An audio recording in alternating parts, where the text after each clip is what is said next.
Okay,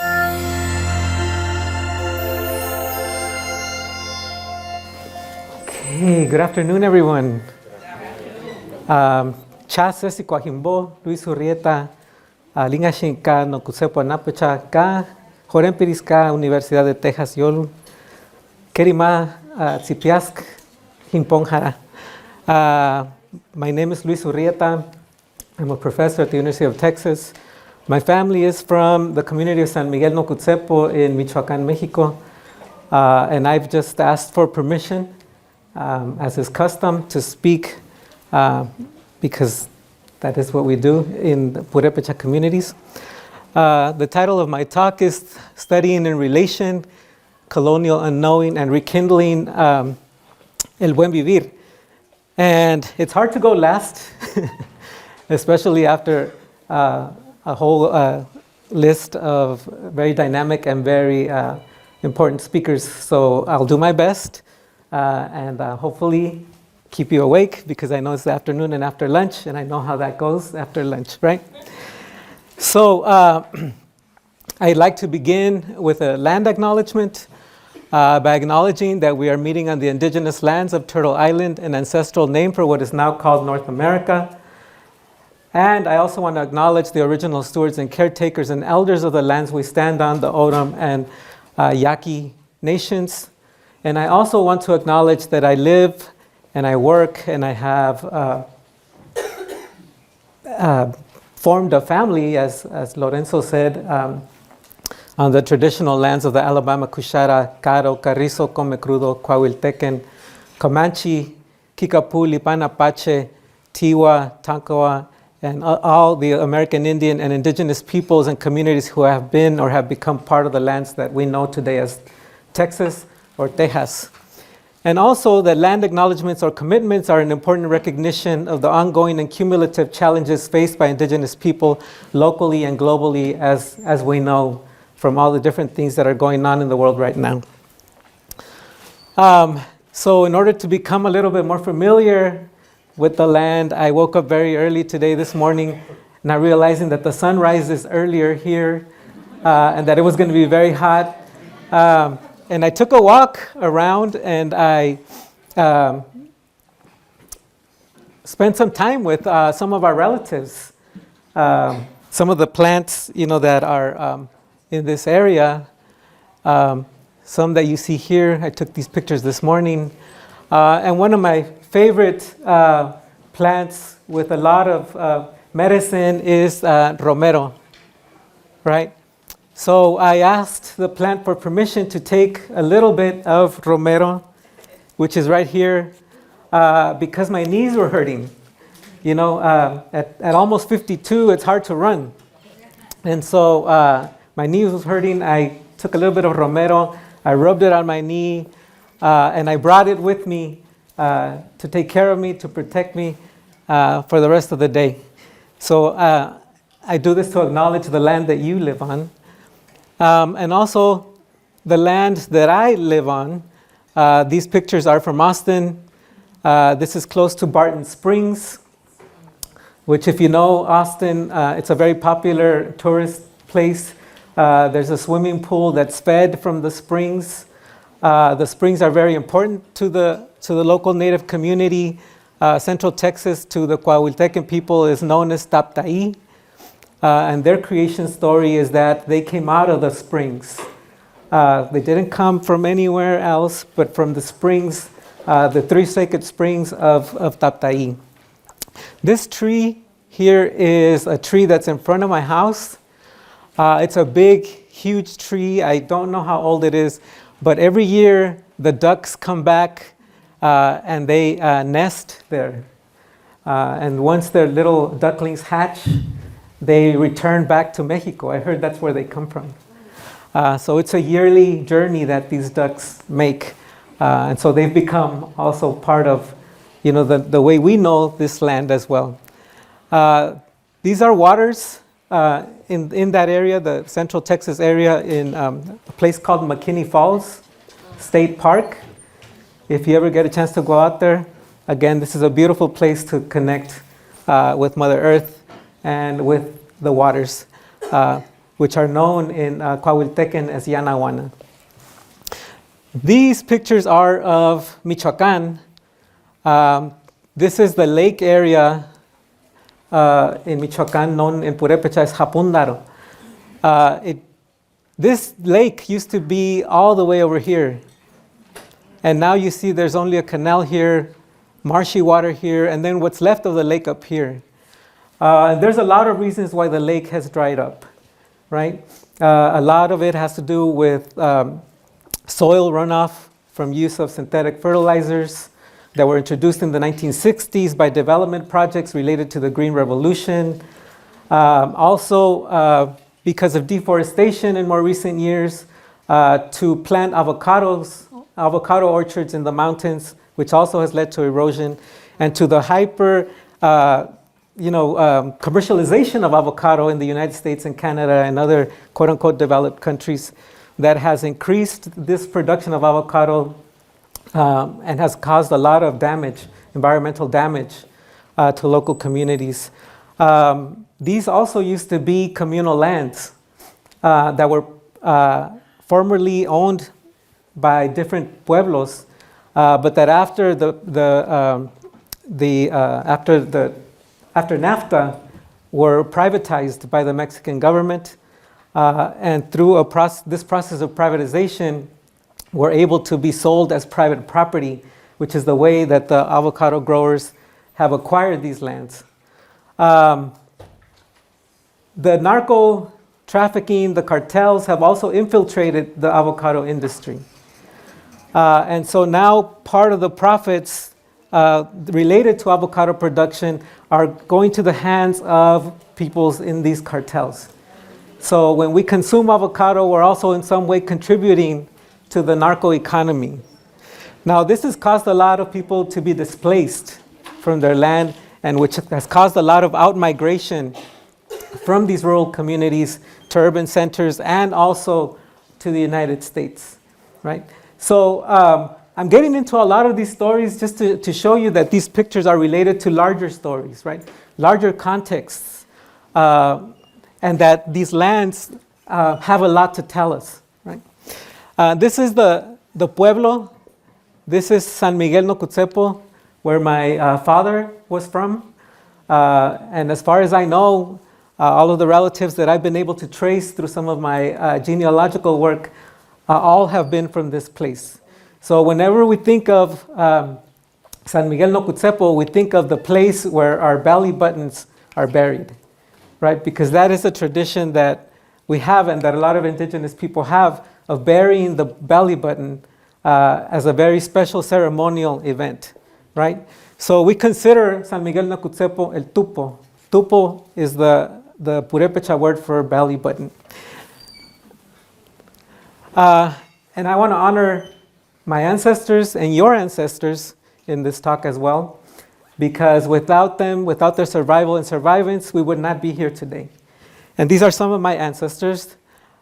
These are my grandparents on my mother's side. This is my mother on one of her return trips to her pueblo.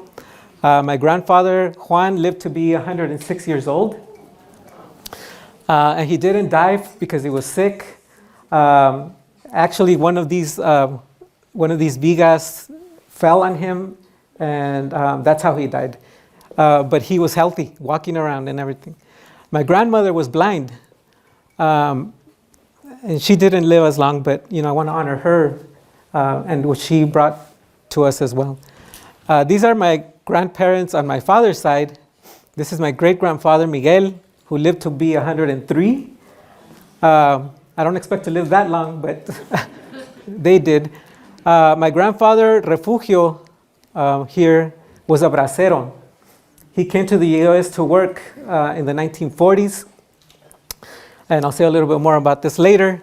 And one of the things that he was fascinated by when he came was how the U.S. farmers wore overalls. So he bought himself pairs of overalls that he took back with him when he went back to Michoacán, and that's what he wore. And it became a symbol of status that he had migrated and had returned back, with these overalls. My grandmother, Catalina, had a very tragic death. in a community struggle. There was conflict in the community, and she had taken some agua bendita, some holy water, and was sprinkling it around town. But some of the people in town thought that she was putting a spell on them, right? And so it led to conflict and violence, and she, like I said, she had a tragic death. This is one of my aunts. My aunt Leonor, she is the oldest of the siblings. She passed in 2018. She never married, so she kind of became the matriarch. She started dressing, she was the first that started dressing in like Western clothing. As you can see, my grandmother was dressed in purépecha clothes. And that's because in the 1950s, right, I was telling you there's all these things that were happening in the 50s, 60s. The CREFAL, the Centro Regional de Educación Fundamental de América Latina, which was a sort of like a developmental organization started by UNESCO, by the United Nations after World War II. And the main goal of this organization, at least politically for UNESCO, was to halt what they thought were the advances of socialism. But what they did in a lot of these purépecha communities is they studied the culture of the community, but at the same time they also brought in what they considered to be new programs that would elevate their level of development. So one of the things that they brought to them were sewing machines. And they instructed them in how to make dresses. And my aunt told me a story of how the women who taught them, the teachers who taught them how to make dresses told them that they needed to make dresses so that they could dress like decent people, gente decente. And so they started changing their indigenous clothing for these, decent clothes. At least that's what they were told, right? These were two teachers that were part of the core that was in the community at that time. And they did a really good job of documenting what they were doing. A lot of their work was like ethnographic based. They took a lot of notes. And it's interesting because, I became a professor. My parents both had a third grade education. And I've been able to go back, to these institutions, to their archives. And I found pictures of my family. And I found pictures of community members in these archives that I've taken back to them that they didn't even know that they had taken of them, right? And so this is one of those pictures. This is my grandfather's identification card when he came to work in the U.S. as a bracero, as I shared, from 1942. This is a picture of my parents. This is my mother being a madrina to First Communion. And this is a picture of my father. A lot of people ask me if that's a real burro because it kind of looks like it's staged. It is a real burro. And again, it was some of those pictures that were being taken of, by these ethnographers of the life of the community. This is a picture of me. This is my family, as Lorenzo said. He said 3 kids, but it's actually 4. And the youngest is 7. And this is my partner, Rosa. So now that I've done this introduction and I've shared pictures with you and told you a little bit about myself and where I come from, I'm going to get into the talk. And part of the talk is this idea of colonial unknowing. The second part is about studying in relation. And the third part is about this idea of living well, or el buen vivir, or what we call in Purépecha, SICRE Cani. So what is colonial unknowing? Colonial unknowing, according to Vivian Lassery, is how ignorance is sanctioned and functions as a fundamental aspect of onto-epistemologies and curriculum born of colonialism. So there's a lot of historical amnesia, right? There's a lot of histories and stories that we don't know. And what they argue with this concept of colonial unknowing is that this is purposeful. This is not by accident, right? This is by design. They also say that, they state that colonial unknowing is always a response, a reaction intended to make indecipherable and unimaginable knowing otherwise, so that we can't even think outside of the parameters that have been set up by the structures. And otherwise, which is, of course, not otherwise at all, but simply knowing. So this one way of knowing, right, these very limited ways of knowing are normalized, right? They're normalized to the degree that we have a hard time even thinking or imagining that another world is possible than the one that's been set up for us. So as to secure the center the colonizer's perspective and power. And a lot of times when I talk to people about some of these things, or about the structural like racism or the way these systems are set up, they say, well, that's the way it is, right? And that's where it stops. Usually the conversation doesn't continue after that.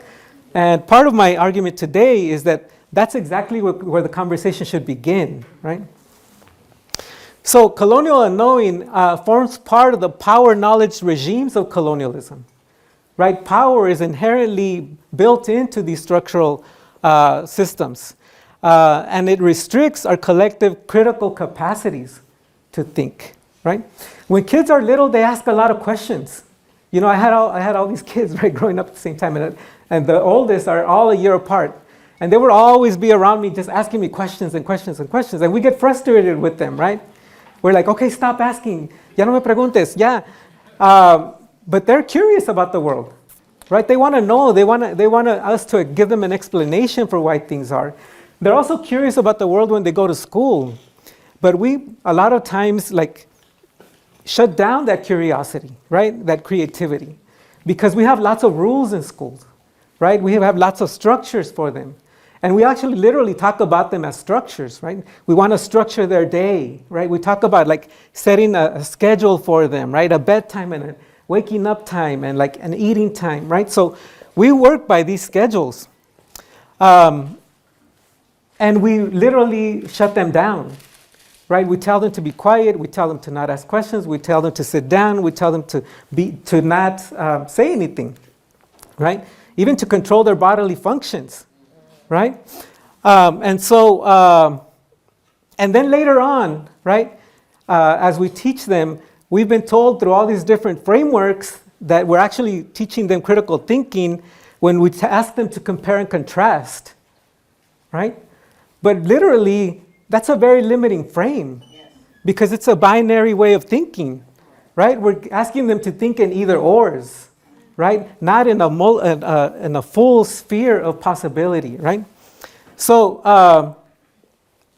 Gayatri Spivak would say that this is sanctioned ignorance. Right?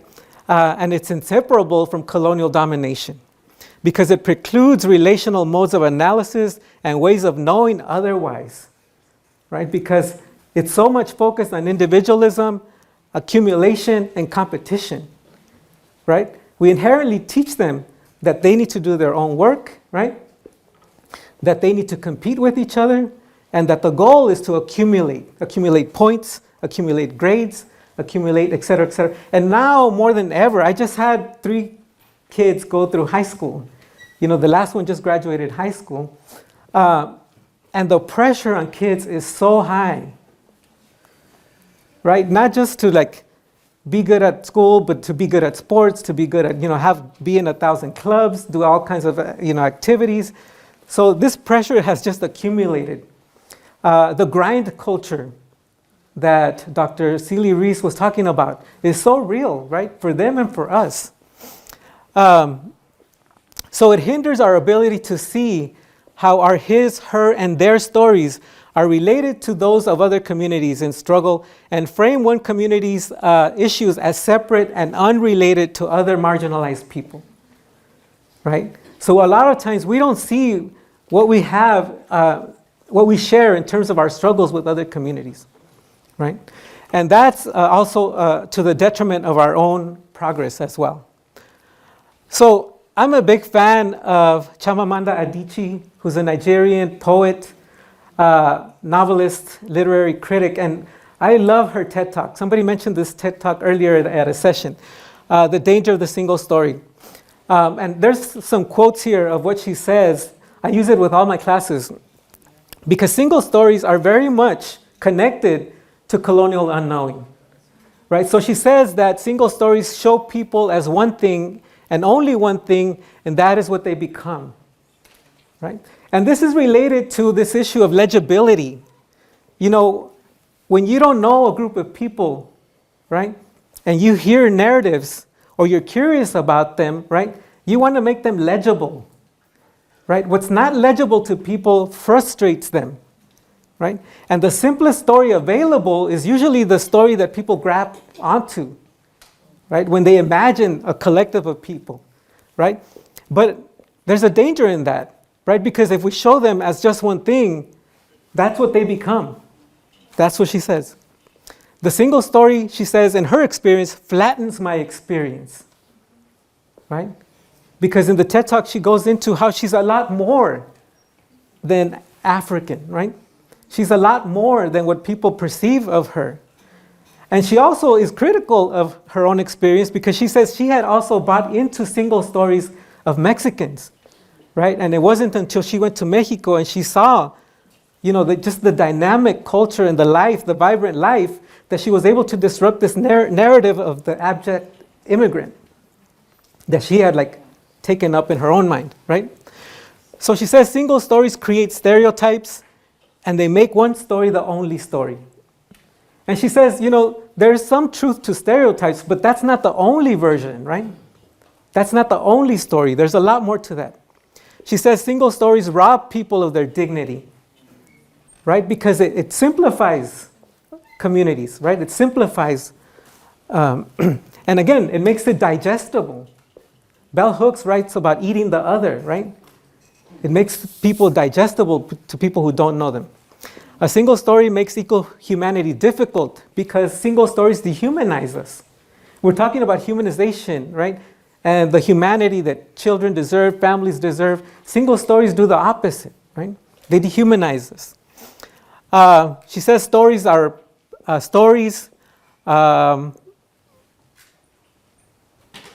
powerful, especially when they become the definitive story. So at the end, she also says stories can dispossess, but stories can also empower. And stories are very important in our communities, right? Counter stories. She says stories can break, single stories can break, but stories can also repair. So how does this relate again to colonialism? And here I want to invoke the work of Dolores Calderon, Tiwa Latina scholar from El Paso, who says that settler colonialism is not is a structure, it's not an event. Because a lot of times when we think of colonialism, we think of it as something that's part of the past, right? Not something that's current. So settler colonial theory says that this is happening right now, right? We're recreating and reproducing colonial systems right now, right? And settler colonialism is premised on the elimination of native people. Like literally the elimination of native people or the erasure of native people. It's premised on this idea of terra nullius, that the land is empty or not, or it's not being put to good use, and therefore somebody else, you know, with a higher state of civilization takes it over. Calderon states that these settler grammars in school curricula depict native people as absent, like that they're gone, or that they're somewhere else, right? Not currently present. And this is especially true in Texas, where I live. You know, when we talk or bring about Native American issues, people don't know very much about Native history in Texas. They think that there were no Native people in Texas. And so I know here it's a different context, right? Because you have 22 Native communities here in the state. But in other places, it's complete erasure, right? So Native people are absent, relics of the past, and the U.S. is a new state, a nation of European immigrants who ultimately become the true natives of America, right? And I also want to acknowledge the role that the labor of enslaved Africans has in settler colonialism, right? Because as Native people were being eliminated, right, Africans were being enslaved to produce the wealth that has made the settler class wealthy in this country. So some of these grammars, according to Calderon, again, are these myths that we live by, right? This nation of immigrants myth, which asserts that indigenous people are also immigrants, right? Through the Bering Straits story, right? At least when I was a kid, that's what they told us, right? The native people came from Siberia somewhere, they crossed the Bering Strait, and then they migrated throughout the continent. Well, those are not the origin stories of native people, right? And more archaeological evidence is showing that native people have been here much longer than people thought, right? Their migration is simply part of a larger narrative of immigration that destabilizes indigenous land claims. White settler superiority over natives justifies the inevitable, or unfortunate for some people, right, Indian replacement. The emptiness of natives' purposefully created absence allows settlers access to territory and to nativeness itself, right? And this is really big in Texas too. You have all these stickers with people that have these, or t-shirts that say Native Texan, right? Which has nothing to do with native people, right? But about claiming a nativeness, right? That then excludes others from nativeness. So the narrative of being natives and owners, which is related to this idea of property, right? Whiteness, the property of whiteness, and citizenship, right? Of a new and superior nation above all others. And these narratives are, as much as we think of them as being about inclusion, are as much about exclusion, right? Who is not part of these collectives. And also, how collective rights discourses co-opt us, even as people of color, into reproducing settler grammars or incorporation into the settler state, right? When we talk about like the incorporation of immigrants, you know, whatever immigrants, wherever they're from, right? How are we legitimizing the settler state by asking for incorporation or rights in the settler state? How are we also contributing to indigenous erasure in that process? Right, so el sueño americano, right? So many collective rights discourses, civil rights discourses that undermine native sovereignty. And these are some of the ways that this is reproduced, right? For example, this is a Halloween costume, but this idea of taking up nativeness is historic, right? The first instance of taking up nativeness was the Boston Tea Party, right? Where literally the colonists, right, took up nativeness as a way of claiming their liberation, right? And then also we see this in these discourses of making America great again, which invokes, right, that there was this time, right, when it was good, right, but all these people that are coming are making it bad, right? They're literally like discourses of people taking from, right, which erase this whole colonial history of settlement. And we see this in textbooks, right? We see this in Disney movies. We see it over and over again. Sports. So, to connect it to Mexicans, what have been the single stories about Mexicans in the US? What have been the single stories about Mexicans in US school curricula? And there's a great book by Au, Brown, and Calderon about curriculum history.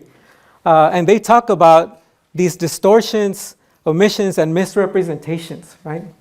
Where we're either completely omitted, not mentioned at all or minimally, or our experiences are distorted, right, through single stories, or misrepresented altogether. So, in terms of institutional racism and Mexicans in the US, Mexicans, and I put that in quote, right, because Mexican could mean a lot of things, right? It's a national identity. So what we construct as Mexican literally could mean many different things. And in parentheses, I put Latinos or Latinx, because usually when people think of Latinos, they usually think of Mexicans, at least in the Southwest, right? We're historically viewed through a colonial racialized lens, right, with all kinds of myths, right, and discourses as well. For example, Manifest Destiny, or the Alamo in Texas, and whatever other local stories and histories you have in your area, to collectivize an experience. And so Mexicans were attributed generalized racial characteristics, often inferior characteristics, so that they were assumed to be the same and to have a racial lineage, even though the majority of Mexicans were of mixed racial backgrounds, right? Through the casta system. And the casta system was the colonial Spanish system, right? They had a hierarchy of different racial mixtures and color, pigmentocracy, colorism, right? And so, for example, we still see this Spanish casta system in action in a lot of ways. You know, when people talk about preferential treatment for lighter skinned people in Latino communities, like, and I hear this all the time, like, you know, when somebody has a baby and they're like, oh, it's so beautiful, he's so light skinned, his eyes are almost green, right? Or when they say something like, oh yeah, the baby's so beautiful, but he's so dark, you know? We reproduce those systems.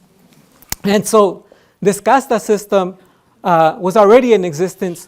And so usually when I talk about the context of Latinos or Mexicans, I'm talking about multiple colonial systems at work, right? A Spanish colonial system and then a white settler colonial system. And the ways that those two systems hybridize and form different types of hybrid hegemonies, right? Because they're coexisting at the same time. So in the context of the US, these anti-miscegenation laws or this perception of mixing as bad really position Mexicans as pseudo-savage people, right? Because of their indigenous ancestry. And also eugenicist views, right? They were not just taken up here in the US, and actually this is where they were birthed, right? And then transported to Europe, but also were taken up in Mexico as well, right? And informed the creation of indigenismo, right? Indigenismo was informed by eugenicist policies that tried to incorporate native people into the larger Mexican imaginary, right? Through the concept, discourse, and political project of mestizaje. And this was because Mexico was very diverse. Today, there are over 60 different indigenous languages spoken in Mexico, right? And at the time, there were so many regional differences. There were so many indigenous communities that imagining people buying into being Mexican was still a work in progress. So when I was in Mexico, for example, in 2009 on a Fulbright, you know, there was the Mexican Independence Day, and then, you know, we didn't meet at the university that we were there. When we came back, I asked one of my colleagues who was Purepecha, and I said, so how did you celebrate Independence Day? And he just looked at me and said, independence for who? Right? So even this idea that Mexico is one thing is problematic because we're not looking at it critically through this colonial frame, right? So similar to racism, racialization is socially constructed. Mexicans were classified as other white, but viewed and treated as a class apart, right? And this is still the case, right? In a lot of ways, right? When it's convenient to think of Hispanics as white, they do it, right? But when it's not, then they don't, right? And this is related to critical race theory in terms of interest convergence, right? When is it convenient to position people and have them buy into things for certain purposes, right? That largely benefit the people in power. So Mexican people, in quotes, experienced individual and institutional forms of discrimination, segregation, but largely that segregation was based on language as a proxy for race, right? And I've looked at historical documents in the Austin Independent School District. It was often written about in the 1920s and 30s as a language handicap, right? And so it was justified that these students, these people in this community needed to be put in a separate school facility or a separate room because of their language handicap. Even when kids spoke English and were fluent in English, right? That was the discourse that was used for separation. So in education, a deficit perspective of students, their families, and their communities emerged, and it's very much alive and present today. And these are just some examples of historical, archives, things that are available for you to see, to use. This is not so long ago, right? This one says no dogs, Negroes, or Mexicans. This is from the Bracero program that I was telling you about, that my grandfather participated in, when Mexicans were brought into the U.S.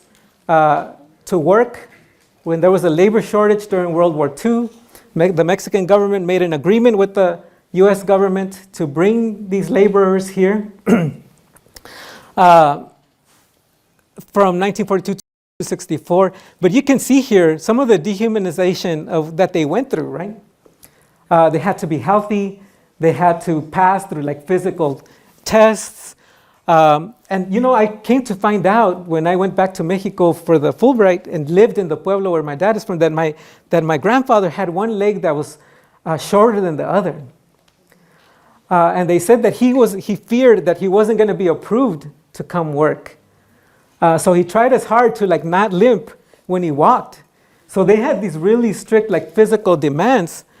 They also thought of them as diseased and disease prone, a discourse that's very much alive today. We heard a lot of this being diseased and disease prone, not just with the caravans and migration, but when they had kids locked up in cages in 2018, which is not long ago, right?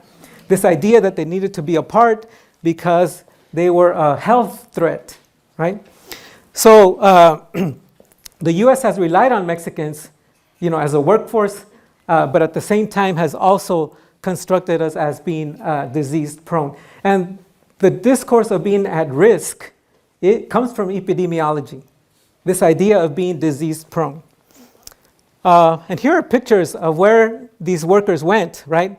California, New Mexico. And I also want to acknowledge not just the labor of enslaved Africans during slavery, but also the labor of incarcerated African Americans, which is still being exploited today, right? Through the prison industrial complex, you know, their labor is being exploited. This is when they were building the Texas State Capitol. And as you can see from there, they were all pretty much African American. Also the criminalization, right? This is a postcard of the Texas Rangers. And it says dead Mexican bandits. So this idea of criminalization, right, of being bandits, and also when we had the racial reckoning of 2020, there was a push to have a reckoning of the Texas Rangers. Like, what was the actual history of the Rangers, right, in trying to control, subdue, and the murder of communities of color and the expulsion of Native people from Texas, right? Of course, that was halted because a lot of things were halted and then retrenched, right? But this is one example of that.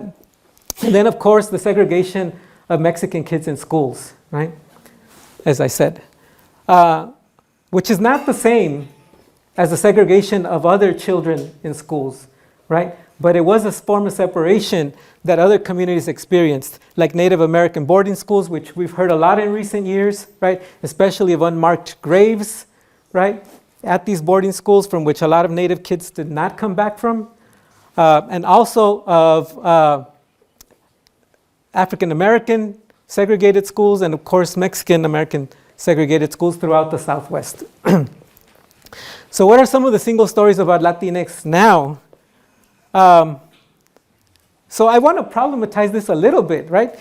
Because who do we think of, or what do we think of when we think of Latino or Latinx, right? Because a lot of us who are indigenous have a critique of Latinidad, right? Because we kind of see Latinidad as an extension of mestizaje, right? We haven't imagined a person being Latino, but it's usually not an indigenous person, and it's usually not a black person, right? So all of these people could be considered Hispanics or Latinos, right? So I understand that Latino is important for collective organizing, but it's also a form of state regulation, right? The state takes up these categories to regulate us, right? So what can we say, right, about the way Latinos experience institutionalized racism, that we are communities generally, I don't want to, lay out a blanket statement, but generally we have lower economic power. We incorporate into a segmented labor market. We experience now residential segregation, right, through property taxes, zoning. Some communities are not accessible to working class people, which are largely communities of color. Access to healthcare, criminalization. We're a younger population, right, projected to be the majority in the future. And what are the implications for that future if we don't invest in our youth? So somebody asked about the term Latinx, because a lot of people have kind of moved on from it. But me and some of my colleagues continue to use it, mainly because we use the term Latinx to embrace the challenge to gender binaries posed by LGBTQ plus, two-spirit, gender queer, non-normative gender activists, and intellectuals, right? And because Latinx reflects a shifting terrain in identification and ongoing commitment to building unity through embracing the diversity of Latinidad by not erasing difference and specificity. So doing the opposite. The term Latinx is an important tool to signal the colonial nature of the imposition and gender binaries that were brought by colonialism, right? The patriarchy that was brought by colonialism, and that opens up the possibility for recognizing the diversity of indigenous sex gender systems in the Americas, many of which included more than two genders. So it's a term that's uncomfortable, it's transgressive, but it really pushes us to reckon from within, right? To reckon from within the members of our community that are most erased. So our community currently still faces violence, right? And calls to violence. For example, oh no, yes?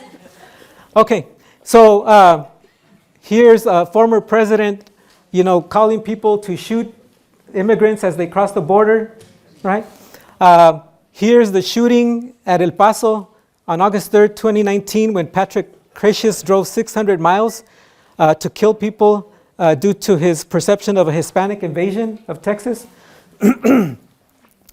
Here are images of Border Patrol surveillance video, September 2015, of kids in detention. Many kids that try to cross with their families through the Arizona border, right? Many who are indigenous people fleeing land dispossession in Guatemala and other places through mega projects that are currently displacing them from their ancestral lands. And also, this is the San Diego Metropolitan Transit System officer who need Angel Zapata Hernandez on October 2019, who died from that. So we have all of these enduring traumas from these experiences, right? And I don't want to get too much into the traumas because a lot of people medicalize the trauma and they think that this is something that makes us victims. But I want to push beyond that to show how we are not victims. But I do want to point out this question: how does the notion of deficit that informs all these different narratives about Latinos and about Blacks and other marginalized communities form an essential part of the racialization process that then becomes policy for Black and Latino children in schools? Whether that's discipline policy, Dr. Celie Ruiz was talking about detaining, right, arresting preschoolers, to all kinds of policy that teaches kids at the lowest common denominator of instruction, right? So I'm moving now to what do we do, right? How do we move on? So studying in relation. Studying in relation is important. And what studying in relation means is we need to dig into those histories, right? At multiple scales, right? At local scales, by starting with community walks, right? Walking around the communities, learning from the land, learning from the stories and histories of the people in the communities that have been there for a long time, right? To different scales, right? Because we can do this whole theoretical mapping of colonialism, right? But if we don't understand how it's working on a daily basis in our classroom, then we're not making those connections, right, that need to be made.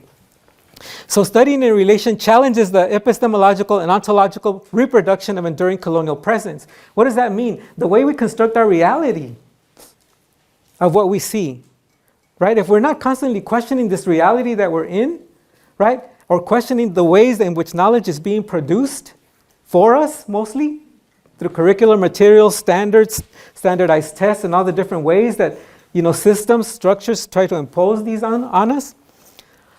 Challenges colonial structures of power, race, and culture that are retained in current practices, ideas, and or concepts, and center relational modes of analysis and ways of knowing otherwise. It's so important to dream, right? It's so important to think of other realities, to try to step out of the ones we're in. So counter stories are important. Storying to see how our his, her, their stories relate to those of other communities in struggle, and frame one's community issues as related to other marginalized people.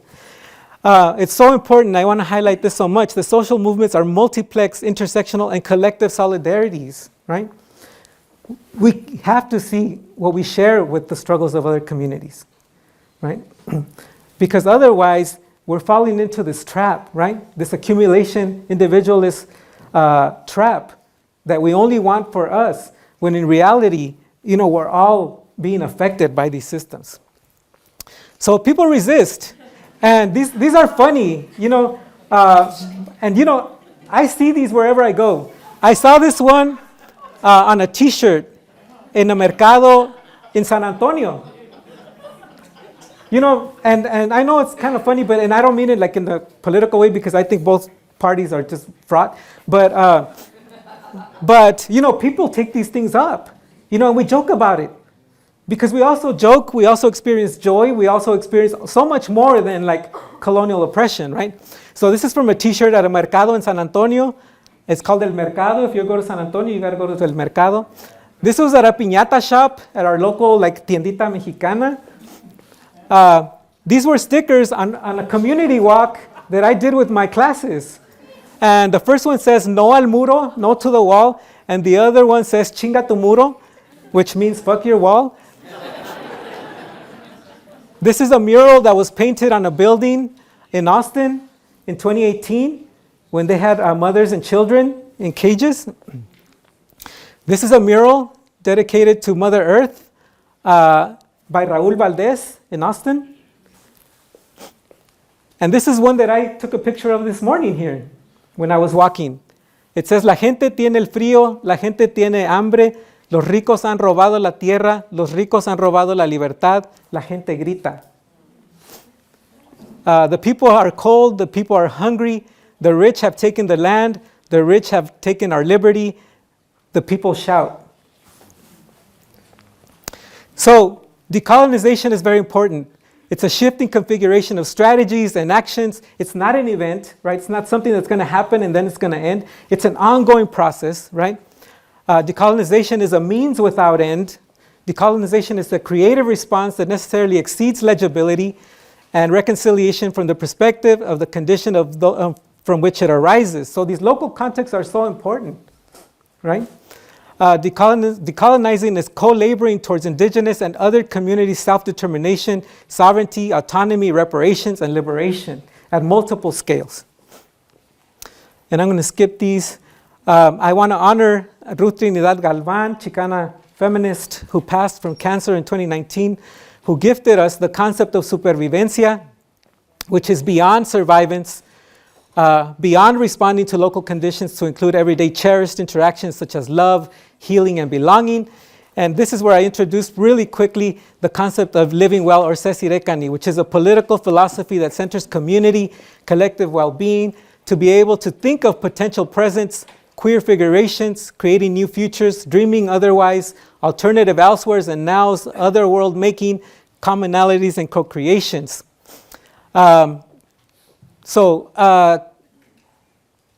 Trinidad Galvan says, it's not survival but beyondness, the ability to live happy, creative, and full lives while defying the hardships of poverty, loneliness, and overwork. And SICRE is this concept of political philosophy of living well that has little to do with degrees, accolades, capital, or accumulation. SICRE centers a reflexive praxis based on saberes haceres that we can use to refuse the enduring problematics of how schooling enterprises are, as Sandy Grande says, an arm of the settler state. And she's referring to the university. But if we think of this and extend it a little bit further, the schools are probably the fingers, right, of that settler state. So SICRE can also be used as the basis to reimagine and rearticulate a relational comunalidad or communality in schools that unsettlers the settler within, right? The settler within ourselves, right? How do we undo that? And part of what Dr. Celia Reese was like talking about is like digging deeper, right? Like exploring the self and unpacking that. So this is part of that same, along those same lines, right? So saberes haceres more specifically are the practices acquired in community life by a type of learning by seeing and doing. This is so important for kids. They learn so much from seeing and doing for the purposes of supervivencia, but most importantly for living well in community with human and more than human kin, right? I'm going to skip some of this, except this. When I'm referring to Silvia Rivera Cusicanqui's work, she says SICRE, or a similar notion, is to listen in silence. We were asked earlier to meditate, right?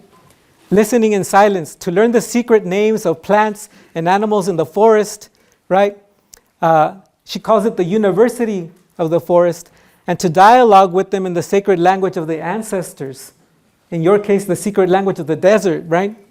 Cusicanqui further states that Amuita Aña alludes to a memorial and reflexive thinking that centers Chuima, where the heart vibrates in synchrony with our breath, concluding that love is urgent as well as an exchange of saberes in the nebulous in-between space called Taipi, or what a lot of times in Nahuatl people call Nepantla, right? That space in between. I'm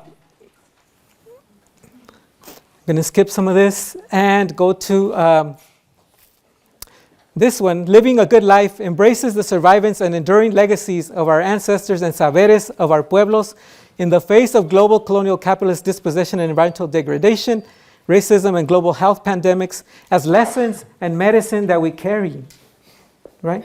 We have our own medicine to heal ourselves, right? Our ancestors are constantly speaking to us through dreams. All of you, right? But we've been taught to shut them out. We're not listening anymore, right? Those messages are not penetrating. So how do we learn to listen to our ancestors? How do we learn to listen to the languages of the natural world that is constantly telling us how to heal ourselves and how to heal the earth? And the last point here I'm going to emphasize is that SICRE also encompasses what indigenous and feminists of color have taught us about understanding ourselves, that include mind, body, spirit. We tend to separate our minds from our body and from our spirit. When we go to school, we ask kids to separate all of that. We only want them to have their minds present, right? We can't separate that. Those are fundamental parts of ourselves. So including that, the whole being as inseparable to remain whole and healthy and bodies territories of sovereignty. That includes, our own body as a system, a natural system with rivers and valleys and mountains, right, that flow through our bodies, right? Earlier I told you, I tried to heal my knee, talk to my knee, like don't give out on me, right? I don't know if you're familiar with the poetry of Irene Lara Silva, who's diabetic, but who writes to her body, right? When she's ill, she writes to her different organs and body parts, right? So what are some ways in which we can see, living well, or SICRE, right? The ways that children participate in the good life of their community, right? So here we see a grandchild pushing his grandfather on a wheelchair. Here we see a young girl making buñuelos, right? Here we see a brass band of Oaxacan indigenous students, who practice after school, right? Perform for community celebrations, and they're musicians, right? They tour, they travel. And a lot of times teachers at school don't even know that they do this, right? That they're practicing all of this music. Here are some students, Guatemalan Maya students in Florida, right? who are very, listening to Mayan languages after they've fled Guatemala. Here is La Comunidad Ishim. Ishim in Cachiquel means corn, who made do-it-yourself printing, making curriculum from scratch, a book they called The Colors of Guatemala, and which they toured around the U.S. with to have an experience, right? To put out a book that shares their experience as Maya youth who are born and raised in the United States, but who also want to remain connected to their Maya community. Here we have from a video of Univision of Postville, Iowa, Mayan children performing a ceremonial dance, to youth organizing and protesting, right? The Oaxacan youth who protested Nuri Martinez's racist comments on the LA school board, the LA City Board, who said that Oaxacans were, who knows what Indian village they came out of, and that they were so ugly, right? And then youth took to the streets to protest, right? And the last thing I'm going to do is I'm going to share a story with you. I grew up being a street vendor. I used to sell eggs. Yo era el niño de los huevos. And I used to knock on people's doors, and I would sell eggs on Saturday mornings. But then later, my dad moved into gardening. And he used to make me do the lawnmower, And so I would go into the backyards of people's houses to clean up after their dogs. I would scoop up all the dog shit, right? Because if I didn't, sometimes I would get splattered, with dog shit. And so, and I hated it. I hated it. And I found this T-shirt, El Jardinero, because I was called El Hijo del Jardinero. And I didn't understand at that time. I was so embarrassed of what I did. I was so embarrassed that I would show up to somebody, some kid who I went to school with, and I would be the one, scooping up the shit, right? But what I didn't understand then was how my dad was teaching me how to live well. My dad passed 3 years ago. He was teaching me how to live well, how to be a family member, how to put my family's well-being first before me. And I know sometimes people don't understand that, right? They see this as an injustice, right? And I saw some, what looked like indigenous families close to my house selling flowers, where the traffic stops, and people started posting on Nextdoor, like, we need to call Child Protective Services. They're exploiting the children, and it's illegal, and like children shouldn't be out there. And on the one hand, I can understand where they're coming from, but on the other hand, they don't really understand indigenous cultures and what that means, right? So, in retrospect, my dad was the best teacher, right? He gave me the best lesson in life.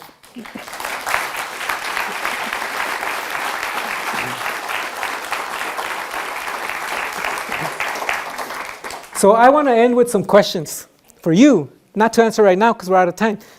But how do you live a good life? How do you live a good life?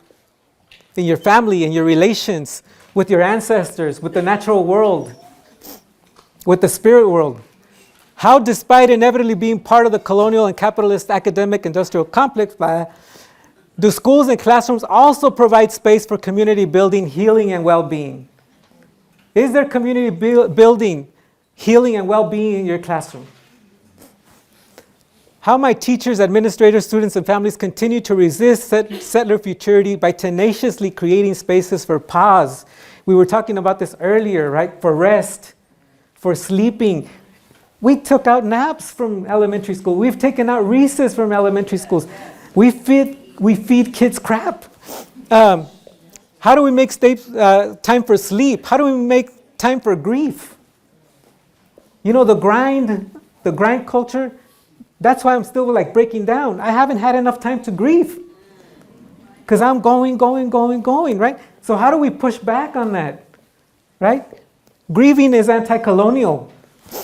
How do we encourage engagement, physical and cultural nourishments, and respectful relationality in comunidad? And what might living the good life, or SICRE, mean for your school community when we center comunalidad? And it's not just communality, right? Comunalidad is a whole other concept of indigenous life, right?